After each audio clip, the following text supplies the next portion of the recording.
ഇന്ന് നമ്മുടെ ബർത്ത്ഡേ വ്ലോഗാണ് കേട്ടോ. അപ്പോൾ രാവിലെ തന്നെ ഒന്ന് അമ്പലത്തിൽ പോകണം. അപ്പോൾ റെഡി ആവുകയാണ്. നമ്മുടെ മുടി നമ്മൾ സ്ട്രൈറ്റ് ചെയ്തിട്ട് ഇപ്പോൾ കുറേ നാളായി കേട്ടോ. പിന്നെ നമുക്ക് കല്യാണത്തിന് മുമ്പ് ഒന്ന് ചെയ്യണം. അപ്പോൾ കുറേ പേര് ചോദിക്കുന്നുണ്ട് എന്താണ് മുടിയിൽ ചെയ്തതെന്നൊക്കെ. നമ്മളിപ്പോൾ ചെയ്തേക്കുന്നത് കെരാറ്റിൻ ബ്ലോ ഡ്രൈ ആണ് കേട്ടോ മുടിയിൽ ചെയ്തേക്കുന്നത്. പക്ഷെ എൻ്റെ അഭിപ്രായത്തിൽ ബൊട്ടോക്സ് ചെയ്യുന്നതായിരിക്കും ബെറ്റർ. ഓരോരുത്തരുടെ മുടിയുടെ ടെക്സ്ചർ അനുസരിച്ചിട്ടാണ് ചെയ്യേണ്ടത്. അപ്പം ഞാൻ ഇനി അടുത്തത് ബൊട്ടോക്സ് ആണ് ചെയ്യാൻ പോകുന്നത്. നമ്മൾ നല്ല ഒരു സലൂണിൽ പോയിട്ട് നന്നായിട്ട് നമ്മുടെ മുടിക്ക് എന്താണോ വേണ്ടതെന്നൊക്കെ നോക്കിയിട്ട് ചെയ്യുന്നതായിരിക്കും നല്ലത് കേട്ടോ. അപ്പം ഞാൻ ചെയ്തത് കെരാറ്റിൻ ബ്ലോ ഡ്രൈ ആണ്. പേയ്മെൻറ്റ് സ്റ്റാർട്ട് ചെയ്യുന്നത് എനിക്ക് തോന്നുന്നു 12K 30K സംതിങ് ഒക്കെ ആവും കേട്ടോ. അപ്പോൾ നമ്മൾ റെഡിയായി. ചിങ്കാസിൻ്റെ വള്ളം വന്നു, വള്ളത്തേക്ക് കയറി. വള്ളത്തിലാണ് കേട്ടോ നമ്മൾ പോണത്. ഞാൻ അങ്ങോട്ട് കാലെടുത്ത് വെച്ചതും വള്ളത്തിലൊരു ചവറ് പിടിച്ചു കേട്ടോ. അങ്ങനെ ഈ പ്ലാസ്റ്റിക് ഒക്കെ കുരുങ്ങുമല്ലോ വള്ളത്തിൽ. അപ്പം വള്ളം മുന്നോട്ട് പോകത്തില്ല. പിന്നെ ചിങ്കാസിനൊരു കത്തിയൊക്കെ എടുത്ത് പതുക്കെ അത് കട്ടൊക്കെ ചെയ്ത് സെറ്റായി. പിന്നെ നമ്മൾ മൈക്ക് വാങ്ങി. ഞാൻ വാങ്ങിയ മൈക്കിൻ്റെ ലിങ്ക് ഞാൻ ഇവിടെ കൊടുക്കാം കേട്ടോ. പക്ഷെ എനിക്കൊരു അബദ്ധം പറ്റി. ഞാനിങ്ങനെ മൈക്കിൽ റെക്കോർഡ് ചെയ്യുന്നുണ്ടായിരുന്നു. ഞാൻ പിന്നെ കേട്ട് നോക്കിയപ്പോഴാണ് മനസ്സിലായത് റിസീവർ കുത്തിയിട്ട് എന്തൊരു മണ്ടിയാണെന്ന് ഞാൻ ആലോചിക്കേണ്ടത്. റിസീവർ കുത്തി വെച്ചിട്ടാണ് സംസാരിക്കേണ്ടത് എന്നുള്ള ഒരു ബോധം പോലും ഇല്ല. യൂട്യൂബറാണ് അത്ര യൂട്യൂബർ. ഇപ്പം റെഡി ആയി കേട്ടോ. പക്ഷെ ആദ്യത്തെ ഒരു ടൈമിലൊരു കൺഫ്യൂഷൻ വരുമല്ലോ. വലിയ നേരത്തെ മൈക്ക് ഒക്കെ വെച്ച് സംസാരിച്ച് കഴിഞ്ഞ് പിന്നെ കേട്ട് നോക്കിയപ്പോഴാണ് മനസ്സിലായത് പാളിപ്പോയെന്ന്. ഇപ്പോഴാണ് പഠിച്ചത്. അങ്ങനെ വെള്ളം വിട്ടു. വെള്ളത്തിൽ നമ്മളതെല്ലാം കട്ട് ചെയ്തൊക്കെ ചിങ്കാച്ചൻ കളഞ്ഞിട്ട് വെള്ളം പതുക്കെ വിട്ടു കേട്ടോ. പിന്നെ ടൗണിൽ പോയി അമ്പലത്തിലൊക്കെ പോകണം. അമ്പലത്തിൽ പോയിട്ട് അജു വരും. പിന്നെ ഉണ്ണിച്ചനൊക്കെ ആയിട്ടൊന്ന് കറങ്ങാനൊക്കെ പോകണം. ഞാൻ സംസാരിച്ച് തകർക്കും കേട്ടോ. ഞാൻ സംസാരിക്കുന്നത് കറക്റ്റായിട്ട് കിട്ടുന്നുണ്ടെന്നൊക്കെ വിചാരിച്ചിട്ട് ഇന്ന് നമ്മുടെ ബർത്ത്ഡേ ആണ്, നമ്മൾ അങ്ങോട്ട് പോവുകയാണെന്നൊക്കെ പറഞ്ഞിട്ട് നമ്മൾ യൂട്യൂബർ ആണല്ലോ ഏത്. അപ്പോൾ ആ ഒരു ഗമയിലൊക്കെ നടന്നങ്ങ് സംസാരിക്കുക. എൻ്റെ പൊന്നോ, ഇത് എഡിറ്റ് ചെയ്യാനെടുത്തപ്പോഴാണ് ഞാൻ ചിരിച്ചൊരു വഴിയായത്. പീന്നൊരു സൗണ്ട് മാത്രം. അയ്യോ, നമുക്ക് ഈ ഒരു മൈക്കിൻ്റെ അടുത്ത് നമുക്ക് 3 റിസീവർ കിട്ടുന്നുണ്ട് കേട്ടോ. ക്യാമറയിൽ കുത്താനുള്ളത്, ഐഫോണിൽ, നമ്മുടെ നോർമൽ ആൻഡ്രോയിഡ് ഫോണിൽ. അപ്പം അങ്ങനെ എനിക്ക് പറ്റിയൊരു അബദ്ധമാണ്. എന്തായാലും കൊള്ളാം, ഇങ്ങനെയൊക്കെയല്ലേ നമ്മൾ പഠിക്കണത്. അങ്ങനെ നമ്മൾ വന്നു. പിന്നെ ഓട്ടോ കയറിയിട്ട് നമുക്ക് ടൗണിലേക്ക് പോകാം, ബോട്ടിനും പോകാം കേട്ടോ. അങ്ങനെ 2 ഓപ്ഷനുണ്ട്. ഓട്ടോ കയറി പോണത് ഭയങ്കര ടൈമാണ്. വെച്ചാൽ നമ്മൾ കയറി വള്ളത്തെ വന്ന് പിന്നെ ഓട്ടോ കയറി. ബോട്ടാകുമ്പോൾ ഒറ്റയ്ക്ക് നമുക്ക് നേരെ ബോട്ടിലോട്ട് പോവാം. അങ്ങനെ നമ്മൾ ബോട്ട് കയറി ടൗണിൽ വന്നു. അപ്പം അജു വന്നു കേട്ടോ. അജുവായിട്ട് നേരെ അമ്പലത്തിൽ പോയി കഴിഞ്ഞിട്ട് ഫുഡ് കഴിക്കാൻ പോകാമെന്ന് വിചാരിച്ചു. അപ്പോൾ ഉണ്ണിച്ചൻ വിളിച്ചു. ഉണ്ണിച്ചനായിട്ട് ഒന്നിച്ച് നമുക്ക് ഫുഡ് പോയി കഴിക്കാം, ബർത്ത്ഡേ ഒക്കെ അല്ലേ, എല്ലാവർക്കും കൂടെ ഒന്നിച്ച് പോയി കഴിക്കാമെന്ന് പറഞ്ഞ് നമ്മൾ ആലപ്പുഴയിൽ തന്നെ കുബാബ എന്ന് പറയുന്നൊരു സ്ഥലമുണ്ടല്ലോ, അവിടെ വന്നിട്ട് നമ്മൾ 3 പേരും കൂടെ ബിരിയാണി കഴിച്ചു. കുറേ പേര് ചോദിക്കുന്നുണ്ട് എന്താ ഉണ്ണിച്ചൻ വരുന്ന സമയങ്ങളിൽ ഉണ്ണിച്ചൻ വീഡിയോക്കകത്ത് വരാത്തതെന്ന്. ആൾക്ക് വീഡിയോ എടുത്ത് തരാനും വീഡിയോ എടുക്കാനൊക്കെ ഭയങ്കര ഇഷ്ടമാണ്. ഫേസ് കാണിക്കാനായിട്ട് ആളത്ര കംഫർട്ടബിൾ അല്ല.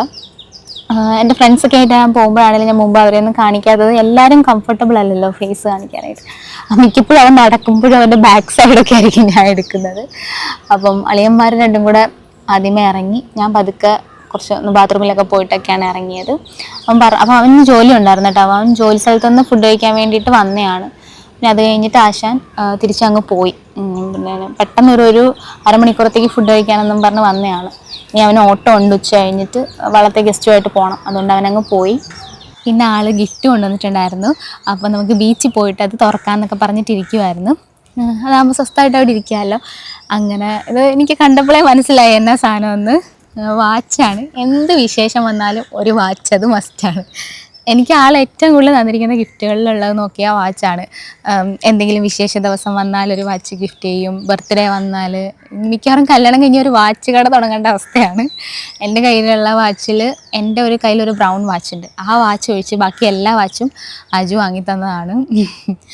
ആൾക്ക് വാച്ച് വാങ്ങിത്തരുന്നത് വലിയ ഇഷ്ടമുള്ള കാര്യമാണ്. എനിക്ക് വാച്ച് ഇടുന്നത് ഭയങ്കര ഇഷ്ടമാണ്. എൻ്റെ ഫേവറേറ്റ് വാച്ച് എപ്പോഴും ബ്രൗൺ ആണ് കേട്ടോ. അപ്പോൾ ഇപ്രാവശ്യം ബ്രൗൺ വാച്ച് തന്നെയാണ് കേട്ടോ. അപ്പോൾ ആൾക്കറിയാം എനിക്ക് ബ്രൗൺ വാച്ച്. അതെനിക്ക് ചെയിൻ വാച്ച് ഭയങ്കര ഇഷ്ടമാണ്. പണ്ടൊന്നും ഞാൻ ചെയിൻ വാച്ച് ഉപയോഗിക്കത്തേ ഇല്ലായിരുന്നു കേട്ടോ. പക്ഷെ ഇപ്പോൾ പ്രായം കൂടുതലല്ലേ നമുക്കപ്പം നമുക്ക് ഓരോ സമയത്ത് ഓരോ ഇഷ്ടങ്ങളല്ല. അപ്പോൾ എനിക്കിപ്പോൾ ഈ വാച്ച്, അതും ബ്രൗൺ കളർ വാച്ച്, അതും ചെയിൻ വാച്ച് ഭയങ്കര ഇഷ്ടമാണ് കേട്ടോ ഇടാനായിട്ട്. ഇപ്പം ഞാൻ ഇട്ടിരിക്കുന്ന വാച്ച് ഫാസ്റ്റ് ട്രാക്കാണ്. അപ്പോൾ അതെനിക്ക് തോന്നുന്നു ആ ഒരു വാച്ച് മാത്രമേ ഞാൻ കെട്ടാറുള്ളൂ. ഭയങ്കര ഇഷ്ടമാണ് എനിക്കത്. എന്താ ബ്രൗൺ കളർ വാച്ച് എന്ന് പറയുമ്പം വാച്ചിനെ പറ്റി തന്നെ പറഞ്ഞുകൊണ്ടിരിക്കുക, അങ്ങനെയല്ല, എന്തോ ഇഷ്ടമാണ് എനിക്ക്. എപ്പോഴും ഡ്രസ്സിനനുസരിച്ച് വെറൈറ്റി വാച്ച് ഇടണം, അല്ല അങ്ങനെ ഇങ്ങനെ ഒന്നും എനിക്കില്ല. ഇഷ്ടപ്പെട്ട ഒരു കമ്മൽ ഇഷ്ടപ്പെട്ട അത് തന്നെ, അത് പോകുന്നവരെ. ഒരു വാച്ച് ഇഷ്ടപ്പെട്ടാൽ പോകുന്നത് വരെ അത് തന്നെ, അങ്ങനെയാണ്. ചെരുപ്പാണെങ്കിലും ആ ചെരുപ്പ് പോയി അവസാനം അതിൻ്റെ പണിക്കുറ്റം തീരുമ്പോഴേ അടുത്ത ചെരുപ്പ് വാങ്ങുന്നത്, അല്ലാതെ ഒത്തിരി വാങ്ങി കൂട്ടണം അങ്ങനെയില്ല. എന്തോ ചെറുപ്പം തൊട്ട് ചിലപ്പോൾ നമ്മൾ അങ്ങനെ ശീലിച്ചത് കൊണ്ടായിരിക്കും. എനിക്കിപ്പോൾ എൻ്റെ ഈ ബ്രൗൺ വാച്ച് ഭയങ്കര ഇഷ്ടമാണ്. ഇനി നമുക്ക് അടുത്തത് ഇതിലോട്ട് ചേക്കേറണം, ഈ ബ്രൗൺ വാച്ചിലോട്ട്. അളവ് വലുതാണ്, ഏത് വാച്ച് വാങ്ങിയാലും നമുക്ക് വലുതായിരിക്കും. നമ്മുടെ കൈക്കുള്ളത് പിന്നെ നമ്മൾ പണിയിക്കേണ്ടി വരും. അങ്ങനെ ഇനി നമുക്ക് വാച്ചൊക്കെ സെറ്റായി. അടുത്തത് ഇത് കാണുമ്പോഴറിയാം നമുക്ക് ഫോട്ടോയാണെന്ന്. പക്ഷെ ആൾ ഭയങ്കര എക്സൈറ്റഡ് ആണ് കേട്ടോ ഞാനിത് പൊട്ടിക്കുന്നത് കാണാനായിട്ട്. എന്ന് വെച്ചാൽ എനിക്ക് ചെറിയൊരു സാധനം കിട്ടിയാലും ഭയങ്കര സന്തോഷമാവും. അപ്പം എൻ്റെ സന്തോഷം കാണാൻ വേണ്ടി തന്നെ ആളെനിക്ക് പലപ്പോഴും പല സാധനം ഇങ്ങനെ വാങ്ങിത്തരും കേട്ടോ. ഞാൻ എപ്പോഴും പറയാമായിരുന്നു, എനിക്ക് നമ്മൾ കുഞ്ഞായിരിക്കുന്ന സമയത്തൊന്നും നമുക്ക് അത്ര ഗിഫ്റ്റൊന്നും കിട്ടിയിട്ടില്ല. അപ്പം ഗിഫ്റ്റ് കിട്ടാൻ നമുക്ക് ഭയങ്കര സന്തോഷമല്ലേ, ആർക്കല്ലേ ഗിഫ്റ്റ് കിട്ടാൻ ഇഷ്ടമില്ലാത്ത. എനിക്കാണെങ്കിൽ ഭയങ്കര ഇഷ്ടമാണ്. എനിക്കൊരു കുഞ്ഞ് മിഠായി വാങ്ങി തന്നാലും ഞാൻ ഭയങ്കര ഹാപ്പിയാണ്. അപ്പോൾ ഞാൻ ഒളിഞ്ഞു നോക്കുക കേട്ടോ എന്താണെന്നറിയാൻ വേണ്ടിയിട്ട്. ആദ്യമായിട്ടാണ് എനിക്ക് ആളൊരു ഫോട്ടോ ഫ്രെയിം പോലത്തെ സാധനം ഗിഫ്റ്റായിട്ട് തരണത്. അപ്പോൾ അതിൻ്റെ ഒരു എക്സൈറ്റ്മെൻറ്റ് എനിക്കുണ്ട്, ഒരു സന്തോഷമുണ്ട്, അത് വേറെ കാര്യം. അപ്പം പൊട്ടിക്കുന്നതിനിടയ്ക്ക് ഒളിഞ്ഞു നോക്കട്ടെ, ഞാൻ പറഞ്ഞു ഞാൻ ഒളിഞ്ഞു നോക്കട്ടെ ആദ്യം. ഞാൻ പൊട്ടിക്കാൻ നേരത്തെ ഞാൻ പറഞ്ഞു ഞാൻ ആദ്യം കാണട്ടെ എന്ന് പറഞ്ഞിട്ട് ഞാനങ്ങ് തുറക്കുകയാണ്. എനിക്കൊരു മിക്സഡ് ഇമോഷൻസ് ആണ് കേട്ടോ. എനിക്ക് പെട്ടെന്ന് സങ്കടം വരും. എനിക്കിപ്പോൾ സന്തോഷം വരുന്ന കാര്യമാണെങ്കിലും സങ്കടം വരുന്ന കാര്യമാണെങ്കിലും എനിക്ക് കരച്ചിൽ വരും. ഓരോ മനുഷ്യന്മാരും ഡിഫറെൻ്റ് അല്ലേ. അപ്പോൾ എനിക്ക് പെട്ടെന്ന് കരച്ചിൽ വരും. എനിക്ക് എൻ്റെ 1 മില്യൻ്റെ നമ്മുടെ സെലിബ്രേഷൻ്റെ സമയത്ത് ഞാൻ കരയാണ്. ഞാൻ കരയുന്ന ഷോട്ടൊക്കെ ഞാൻ കളഞ്ഞതാണ്, ഞാൻ കട്ട് ചെയ്ത് കളഞ്ഞതാണ്. ശരിക്കും ഞാൻ 1 മില്യണൊക്കെ ആയി കഴിഞ്ഞിട്ട് ഞാൻ ഇരുന്ന് കരയുക. ഞാൻ ആ ചിരിക്കുന്ന ഭാഗവും. നമ്മുടെ ചാനലിൽ ഞാൻ എപ്പോഴും എൻ്റെ സന്തോഷങ്ങൾ മാത്രമേ പങ്കുവച്ചിട്ടുള്ളൂ. എനിക്ക് ഒരുപാട് വിഷമങ്ങൾ വന്ന സമയത്തും എനിക്ക് വീഡിയോ ഇടാൻ പറ്റാഞ്ഞ സമയത്തും എൻ്റെ സർജറി സമയത്തും അതൊന്നും ഞാൻ കണ്ടന്റ് ആക്കുകയോ എൻ്റെ വിഷമങ്ങളൊന്നും ഞാൻ യൂട്യൂബിലൂടെ പക്ഷേ ഒരാളുടെ അടുത്തും നമ്മൾ പോയി വിഷമങ്ങൾ ഞാനങ്ങനെ സത്യം പറഞ്ഞാൽ ഷെയർ ചെയ്യാറില്ല. അപ്പം നമ്മുടെ ചാനലിൽ കൂടെ ആണെങ്കിൽ പോലും നല്ല നല്ല കാര്യങ്ങൾ, മറ്റുള്ളവർക്ക് കാണുമ്പോൾ സന്തോഷം തോന്നുന്ന കാര്യങ്ങൾ, അങ്ങനെയുള്ള കാര്യങ്ങൾ മാത്രമേ ഞാൻ ഷെയർ ചെയ്യാറുള്ളൂ. അപ്പം എന്നാ പറയുന്നത്, അങ്ങനെ കുറേ ഫോട്ടോസ്, അതായത് കുറേ ടൈമിൽ നമ്മൾ എടുത്ത ഫോട്ടോസൊക്കെ വെച്ചിട്ട് പിന്നെ ബർത്ത് ഡേറ്റും ഒക്കെ വെച്ചിട്ട് ഉള്ള ഒരു ഫോട്ടോ. ഇത് ഹൽദിക്ക് പോയപ്പോൾ എടുത്ത ഫോട്ടോയാണ് കേട്ടോ. കസിൻ്റെ ഹൽദിക്ക് പോയപ്പോൾ എടുത്ത ഫോട്ടോയാണ് മേളിൽ വലുതായിട്ട് വെച്ചേക്കണത്. ബാക്കി ചെറിയ ഫോട്ടോസൊക്കെ താഴെ വെച്ചിട്ട് എനിക്ക് ഒത്തിരി ഇഷ്ടപ്പെട്ടിട്ടാണ്. കുറച്ച് കരഞ്ഞു, ആ ഭാഗമൊന്നും എടുത്തില്ല. സന്തോഷം വന്നാലും സങ്കടം വന്നാലും കണ്ണു നിറയാന്ന് ഒരു വല്ലാത്ത സുഖം. അങ്ങനെ അവിടുന്ന് നമ്മൾ വണ്ടി കയറി പോന്നു കേട്ടോ. പിന്നെ കുറച്ച് ചായയൊക്കെ കുടിക്കാം. ഗിഫ്റ്റൊക്കെ ഓപ്പൺ ചെയ്തൊക്കെ കഴിഞ്ഞപ്പോഴത്തേക്ക് ഒരു 3:30-4 മണിയൊക്കെ ആയി. പിന്നെ അതൊക്കെ രണ്ടാമത് പാക്ക് ചെയ്ത് വീട്ടിലോട്ട് നമുക്ക് കൊണ്ടുപോകണമല്ലോ. അപ്പോൾ ഫുൾ പാക്ക് ചെയ്ത് അവിടെ വെച്ചിട്ട് നമ്മൾ എപ്പോഴും ചായ കുടിക്കുന്ന സ്ഥലത്ത് വന്നിട്ട് ചായ കുടിക്കാനായിട്ട്. ഈ സ്ഥലം ഓർക്കുന്നുണ്ട്, ഞാൻ മറ്റേ ന്യൂസിലാൻഡിലൊക്കെ പോയെന്ന് പറഞ്ഞിട്ട് കഴിഞ്ഞ ദിവസം ഒരു ഷോർട്സ് ഇട്ടിട്ടുണ്ടായിരുന്നല്ലോ, ആ സ്ഥലമാണ് കേട്ടോ. അവിടുത്തെ ചായക്കട എനിക്ക് ഭയങ്കര ഇഷ്ടപ്പെടുത്ത ചായ, നല്ല ചായ കേട്ടോ. ആങ്കിളൊക്കെ നല്ല സ്ഥലമാണ്. ബീച്ചിലോട്ട് പോണ വഴിയാണ് കേട്ടോ ഈ ഒരു ചായക്കട ഉള്ളത്.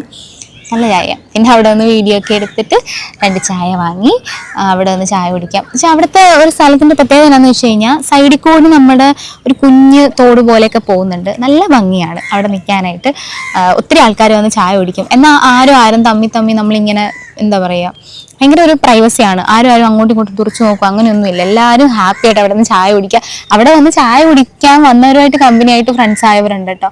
പക്ഷെ അവരും ചായ കുടിക്കുന്നു, നമ്മളും ചായ കുടിക്കുന്നു. ഒരു ഫ്രണ്ട്ഷിപ്പ് മൈൻഡിൽ എല്ലാവരും നല്ല രസമാണ്. പിന്നെ അതിൻ്റെ ചുറ്റുമായിട്ട് കുറേ പട്ടിക്കുഞ്ഞുങ്ങളുണ്ട് കേട്ടോ. നമ്മൾ ബിസ്ക്കറ്റൊക്കെ വാങ്ങുമ്പോൾ നമ്മൾ അവർക്കൊക്കെ കൊടുത്തു കഴിഞ്ഞാൽ അവരുമായിട്ടും കമ്പനിയാവും. നമ്മൾ കണ്ടാൽ ഉടനെ ഓടി വരും, രസമാണ്. എനിക്ക് ഇഷ്ടപ്പെട്ടൊരു പട്ടിയുണ്ട്, ഞാൻ മിക്കു എന്നാണ് വിളിക്കുന്നത്. നല്ല രസമാണ് അത്. കണ്ടാൽ ഉടനെ മിക്കു വരും. പിന്നെ എന്തെങ്കിലും ബിസ്ക്കറ്റോ അങ്ങനെ എന്തെങ്കിലുമൊക്കെ അതിന് കൊടുക്കട്ടെ. നമ്മൾ ഓരോ സ്ഥലത്ത് പോകുമ്പോൾ മനുഷ്യന്മാരായിട്ട് ഫ്രണ്ട്ഷിപ്പ് ആവുന്നത് പോലെ തന്നെ നമുക്ക് ഈ പട്ടിക്കുഞ്ഞുങ്ങളും പൂച്ചക്കുഞ്ഞുങ്ങളും ഒക്കെ ആയിട്ടും ഫ്രണ്ട്സ് ആവാട്ടെ. പട്ടിയൊക്കെ എനിക്ക് ആദ്യം പേടിയായിരുന്നു, ഇപ്പം അതുങ്ങൾ അടിപൊളിയാണെന്ന് മനസ്സിലായി. പിന്നെ അവിടുന്ന് ചായയൊക്കെ കുടിച്ച് കഴിഞ്ഞിട്ട് നമ്മൾ നേരെ പോന്നു. Boat 6:30 boat. അപ്പം കല്യാണക്കുറി അടിച്ചത് കിട്ടാറായിട്ടുണ്ടായിരുന്നു. അപ്പോൾ അവിടെ ചെന്ന് കഴിഞ്ഞപ്പോൾ കുറച്ച് നേരം അവിടെ പോയി. അത് കഴിഞ്ഞിട്ട് കുറച്ചും കൂടി എന്തോ കാര്യങ്ങൾ അതിനകത്ത് ചെയ്യാനുണ്ടായിരുന്നു. ശരി, അടുത്ത ദിവസം വാങ്ങാമെന്ന് വിചാരിച്ച് ബോട്ടേ കയറി പോകാമെന്ന് വിചാരിച്ച്. പിന്നെ കുറച്ച് സാധനം വീട്ടിലോട്ട് വാങ്ങാനുണ്ടായിരുന്നു. പെട്ടെന്ന് ഓടിപ്പടിച്ച് ബോട്ടേ കയറി. 6:30-ക്കാണ് ബോട്ടേ കയറി. ഒരു 6:50-6:55 ആകുമ്പോൾ നമ്മൾ ജെട്ടിയിലിറങ്ങും, നമുക്ക് വീട്ടിൽ വരാം. അങ്ങനെ വീട്ടിലൊക്കെ വന്നു, ചായയൊക്കെ കുടിച്ചൊക്കെ ഇരിക്കുമ്പോൾ ഒരാൾ എന്നെ നോക്കി നിൽക്കുകയാണ്. സുന്ദരിക്കുട്ടി, നമ്മുടെ അക്ഷരമോൻ്റെ അമ്മയുടെ അനിയൻ്റെ മകളാണ് കേട്ടോ. സുന്ദരിക്കുട്ടി ആളെന്നെ ഇങ്ങനെ നോക്കി എന്നിട്ട് അക്കച്ചി ഇങ്ങ് വായോ എന്ന് പറഞ്ഞ് ഇങ്ങനെ വിളിച്ചു. പക്ഷെ എനിക്ക് ആ സമയത്ത് എന്തോ ഒരു ഹാപ്പിനെസ് കൊണ്ട് എനിക്ക് വീഡിയോ എടുക്കാൻ പറ്റിയില്ല. ഞാൻ ലാസ്റ്റ് കാണിക്കാട്ടോ. വാവ എനിക്ക് ഗിഫ്റ്റ് തന്നൊരു ഫോണൊക്കെ കുഞ്ഞതായിട്ട് ഉണ്ടാക്കി തന്ന്. ഇതെനിക്ക് അക്ഷരമോ തന്നെയാണ് കേട്ടോ. എൻ്റെ എല്ലാ ബർത്ത്ഡേക്കും വാവ വലുതായി കഴിഞ്ഞപ്പോൾ തൊട്ട് വാവ എനിക്ക് എന്തെങ്കിലും ഗിഫ്റ്റൊക്കെ തരാറുണ്ട്. അവൻ എഴുതാനും വായിക്കാനൊക്കെ തുടങ്ങിയ സമയത്ത് അവൻ ഹാപ്പി ബർത്ത്ഡേ അക്കച്ചി എന്നൊക്കെ പറഞ്ഞിട്ട് എഴുതി തരുമായിരുന്നു. എന്ത് വിശേഷം വന്നാലും ഇപ്പം 1 lakh സബ്സ്ക്രൈബേഴ്സ് ആയപ്പോൾ 1K ആയപ്പോൾ 1 million ആയപ്പോൾ എന്തൊക്കെ വിശേഷങ്ങൾ ഉണ്ടായാലും വാവ എനിക്ക് എന്തെങ്കിലും ഗിഫ്റ്റ് തരും. ഞാൻ എടുത്തുകൊണ്ട് നടന്ന കുഞ്ഞാണ്. അവൻ വലുതാവുന്നു, അവൻ എനിക്ക് ഗിഫ്റ്റൊക്കെ തരാമെന്ന് പറയുമ്പോൾ തന്നെ എൻ്റെ വലിയൊരു ഹാപ്പിനെസ്സിൻ്റെ ഭാഗമാണത്. അവൻ ഈ മെഴുകുതിരിയാണ് കേട്ടോ. അതിങ്ങനെ നൈറ്റ് ലാമ്പ് പോലെ കത്തും. നല്ല രസമാണ് അത് കാണാനായിട്ട്, കളർഫുള്ളായിട്ട്. അത് തന്നു. എന്നിട്ടൊരു ചോദ്യമുണ്ട്, നമുക്ക് എന്തെങ്കിലും തന്നിട്ട് ആശാൻ്റെ ഒരു ചോദ്യമുണ്ട് കേട്ടോ, അക്കച്ചി ഇഷ്ടമായോ? അത് ചോദിക്കുമ്പോൾ നമ്മൾ അലിഞ്ഞു പോകും. എന്നുവെച്ചാൽ ആ കുഞ്ഞു മനസ്സ്, അവൻ്റെ ആ മനസ്സിന് നമുക്കത് ഇഷ്ടമായോ എന്നുള്ള ആ ഒരു ചോദ്യം ഭയങ്കര ഹാപ്പിനെസ് ആയ, ഭയങ്കര സന്തോഷമായി എനിക്ക്. സുന്ദരിമോളും തന്നു, അക്ഷരമോളും തന്നു. ഇതാണ് കേട്ടോ സുന്ദരിമോൻ ഉണ്ടാക്കി തന്ന ഫോൺ. സുന്ദരിക്കുട്ടി വളരെ ചെറിയ ആളാണ്, സ്കൂളിൽ പോലും ചേർന്നിട്ടില്ല കേട്ടോ, അംഗനവാടി പോവാണ്. ആ ആൾ ഇത്രയും വലിയൊരു ഫോണൊക്കെ ഉണ്ടാക്കി തരാന്ന് പറഞ്ഞു കഴിഞ്ഞാൽ ഭയങ്കര സന്തോഷം. ഇത് അക്ഷരമോൻ തന്ന ലാമ്പ്, മറ്റത് സുന്ദരിമോള് തന്നത് കേട്ടോ. ഇന്ന് രാത്രിയിൽ ഞാനും അച്ഛനും അമ്മയും ഒന്നിച്ചിനും കൂടിയൊക്കെ ഫുഡ് കഴിച്ചു. ഞാൻ പുറത്തുനിന്ന് വാങ്ങിയിട്ടുണ്ടായിരുന്നു. എല്ലാവരോടും ഒന്നിച്ചിരുന്ന് കഴിച്ചു. അമ്മ പായസം വെച്ചിട്ടുണ്ടായിരുന്നു, അതും കുടിച്ചു. ഒരുപാട് പേര് ഇൻസ്റ്റഗ്രാമിലും യൂട്യൂബിലും ഒക്കെ അറിയിച്ചിട്ടുണ്ടായിരുന്നു ആശംസ. എല്ലാവരോടും ഒരുപാട് താങ്ക് യു. അങ്ങനൊരു ബർത്ത്ഡേ ദിവസം കൂടി അവസാനിച്ചു. അപ്പം അത്രയേ ഉള്ളൂ. Thank you. ടാറ്റാ.